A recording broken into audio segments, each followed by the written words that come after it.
This October, history meets the future at the grand stage of Jaipur Dialogues Annual Summit 2024.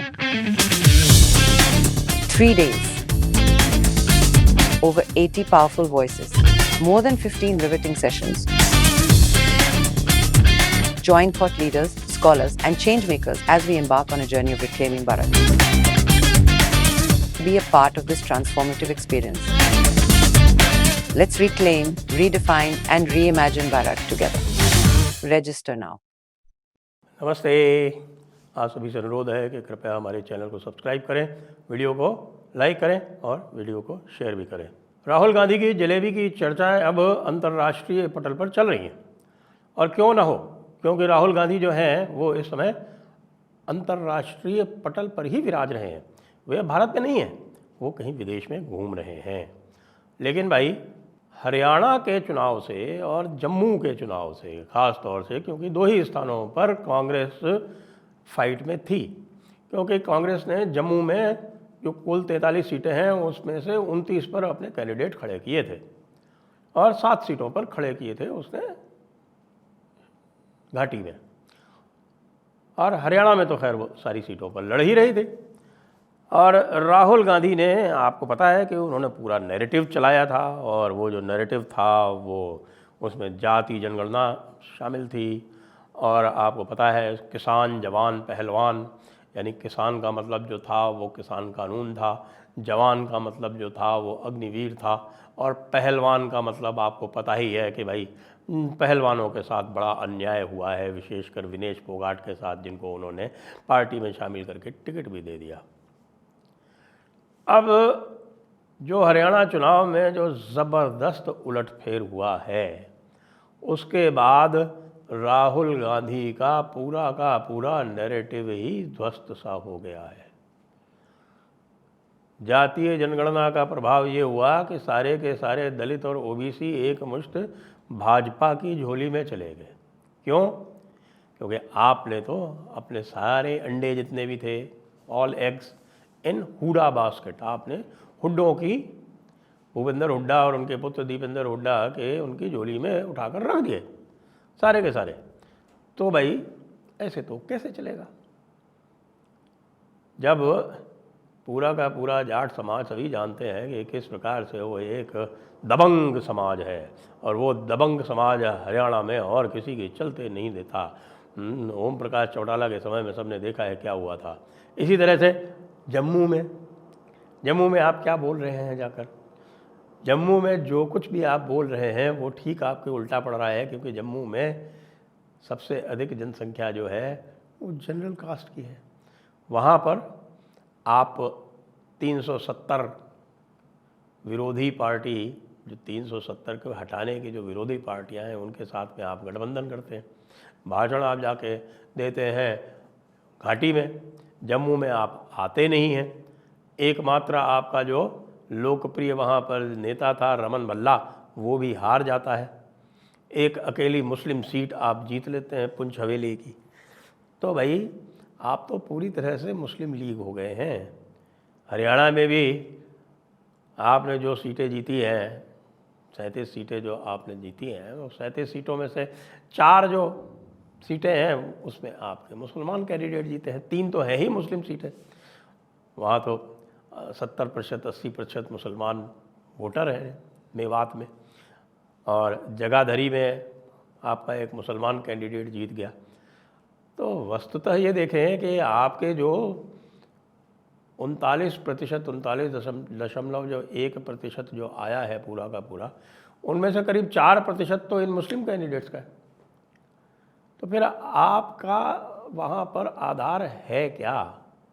देखिए, इस चुनाव को मैं एक वाटरशेड मानता हूँ। क्या वाटरशेड मानता हूँ? वाटरशेड क्यों मानता हूँ? क्योंकि इसने मोदी की लगातार हो रही डिक्लाइन को उलट दिया है। जी हाँ, यानी कि जो उनकी अलोकप्रियता थी, वो शिखर पर पहुंच रही थी, उसको उन्होंने रिवर्स कर दिया, और अब वो वापस लोकप्रियता की तरफ बढ़ने लगी है। क्यों? क्योंकि मोदी ने, जैसा मैंने कहा था आज सवेरे भी कहा था कि मोदी ने अपनी गलतियों से सीखा, कोर्स करेक्शन किया। राहुल गांधी सोचते हैं कि भाई किसी को उनको कुछ भी नहीं सिखाना है, ना उन्हें किसी से कुछ सीखना है, वे तो जो भी कह दें वही महामंत्र है, और जो भी उनके लेफ्टिस्ट साथी उनको पढ़ा दें और वो समझ लें बस वही सब कुछ है। अब जलेबी वाले कार्टून से आप समझ ही रहे हैं कि क्या हाल हुआ है कि इस तरह की मूर्खता कोई कर दे जाके जलेबी वाली, तो फिर क्या होता है वो आपके सामने स्पष्ट आ गया। उसके अतिरिक्त और जो नुकसान हुआ है, बहुत बड़ा नुकसान हुआ है, वो ये हुआ है कि भाई सारे के सारे इंडी अलायंस वाले जो हैं, जो अभी तक तड़पड़ा रहे थे कि भाई देखो ये 99 सीटें जो ले आया है उसकी वजह से ये हमको पूछ नहीं रहा है, तो सब के सब मैदान में उतर आए हैं। और विशेषकर से जहां आगे चुनाव होने महाराष्ट्र और झारखंड में, दोनों स्थानों पर जो इनके जो रीजनल एलाइज हैं, जिनकी कि वहाँ पर से है और जिनकी टोटल जो वोट शेयर है वो इनसे अधिक है, वो कह रहे ना आपको तो अब हम वो बिल्कुल नहीं देंगे जो आप चाहते हो, आपको हमारे हिसाब से चलना पड़ेगा। अब बताइए आप महाराष्ट्र में कितना बड़ा नुकसान हो जाएगा। महाराष्ट्र में तो ये 110 से 120 सीटें मांग रहे थे, 288 में से 110 से 120 सीटें मांग रहे थे। अब किसी भी हालत में शिवसेना तो नहीं तैयार होगी। शिवसेना ने तो अपने अटैक आरंभ भी कर दिए, आपने देखा होगा। प्रियंका चतुर्वेदी आ गई मैदान में, संजय राउत आ गए मैदान में और कहने लगे कि साहब आप ओवर कॉन्फिडेंट हैं, आप सबको साथ में लेके नहीं चलते हैं, इत्यादि इत्यादि जो बातें कही जाती हैं। जो अहंकार दिखता है राहुल गांधी का, वो आजकल जो अपना वो जो एग्रो लुक दिखाते हैं, वो एग्रो लुक भी जो है वो पूरी तरह से अहंकार से परिपूर्ण दिखता है। वो कुछ एक विशिष्ट तबके को वो अपील कर सकता है, लेकिन भारत में आप जानते हैं अहंकार तो सदैव यहाँ पर सज़ा दी जाती है, उसको दंड दिया जाता है। अहंकार को इस देश की जनता बिल्कुल नहीं सहती है। और मोदी तक को उनके अहंकार का दंड दिया। जी हाँ, उनको लगा कि भाई मोदी में अत्यंत अहंकार आ गया है और वो कह रहे हैं 400 सीट उनको चाहिए बिना कारण बताए, तो उन्होंने मोदी को भी दंड दिया और मोदी को भी 240 सीट तक लिया है, 303 से घटा के। तो भाई राहुल गांधी को क्यों ना देते वो दंड। राहुल गांधी को दंड दे दिया उन्होंने, हरियाणा में भी दे दिया, जम्मू में भी दे दिया। और उमर अब्दुल्ला तो अब साफ कह रहे हैं कि भाई कांग्रेस को अपनी जो रीति नीति है उसके ऊपर विचार करना पड़ेगा, क्योंकि वो जम्मू में कुछ भी नहीं कर पाया। वो बिल्कुल भाव नहीं दे रहे कांग्रेस को कि भाई ठीक है तुम्हें साथ रहना हो तो रहो, नहीं रहना हो तो नहीं रहो, और हम तो पैचअप कर लेंगे दिल्ली से। हम दिल्ली से बात कर रहे हैं और भाई वो तारीफ़ कर रहे हैं मोदी की और अमित शाह की। उनको कोई समस्या नहीं है, उनको राज चलाना है। अगर उन्हें पता है, इतने प्रैक्टिकल है वो, कि उन्हें यदि जम्मू कश्मीर में राज चलाना है तो उन्हें सेंटर से मिलकर चलना पड़ेगा। वैसे भी यूनियन टेरिटरी है और यूनियन टेरिटरी में ज़्यादा पंगा करेंगे तो एलजी उनको काम नहीं करने देगा, दिल्ली वाली हालात हो जाएगी। तो वो दिल्ली वाली हालात नहीं चाहते। और उमर अब्दुल्ला ने पहले भी दिखाया था कि भाई इस तरह की जब सिचुएशन आई थी तो आपको ध्यान हो, वो पैलेट गन्स वगैरह सब ये उमर अब्दुल्ला ने यूज़ की थी, वो समस्या नहीं है उनके साथ में। तो बेचारे राहुल गांधी जो है वहाँ से भी डूब गए।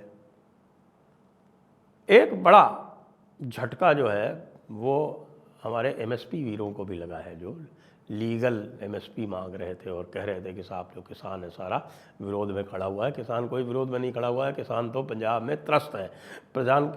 पंजाब का किसान जो है इस समय आंदोलन कर रहा है किसके खिलाफ? बिचौलियों के खिलाफ। और बिचौलियों को क्या हाल हुआ वो मैंने आपको आज सवेरे बता ही दिया था कि गुरनाम सिंह चढ़ूनी का क्या हुआ। 1170 वोट लेके जमानत तो छोड़िए, नोटा के बराबर भी बड़ी मुश्किल से आ पाए।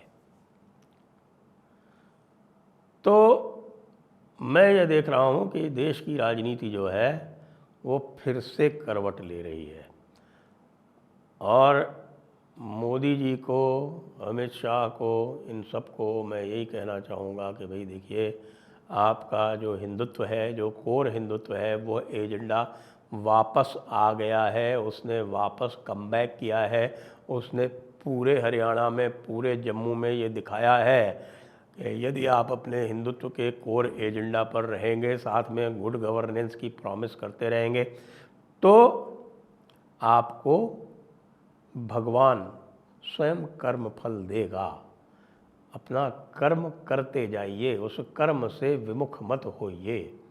जो आपने सबका विश्वास वाला काम किया था, वो सबका विश्वास बुरी तरह से, वो नैरेटिव फेल हो चुका है, बुरी तरह से फेल हो चुका है। आपने देख लिया अच्छी तरह से कि जिस तबके का विश्वास आप जीतना चाहते हैं, आप नहीं जीत सकते, क्योंकि उसका एजेंडा ही कुछ और है।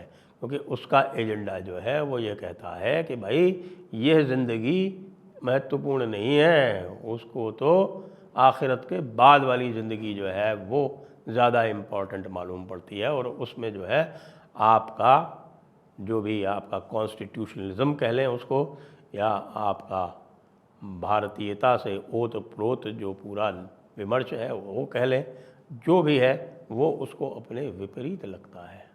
तो इसलिए आप सभी से, यानी कि भारतीय जनता पार्टी वालों से यही अनुरोध है कि भाई इसी प्रकार से विनम्र रहें, अपने लोगों को साथ में लेके चलते रहें।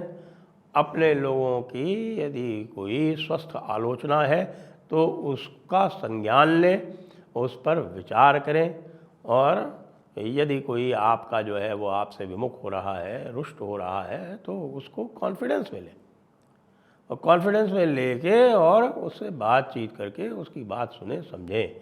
यही भारतीय जनता पार्टी पहले किया करती थी एक ज़माने में। थोड़े दिनों से एक टॉप डाउन स्टाइल चालू हो गई। वो टॉप डाउन स्टाइल जो है वो फेल हुई है, ख़ास तौर से लोकसभा उत्तर प्रदेश में।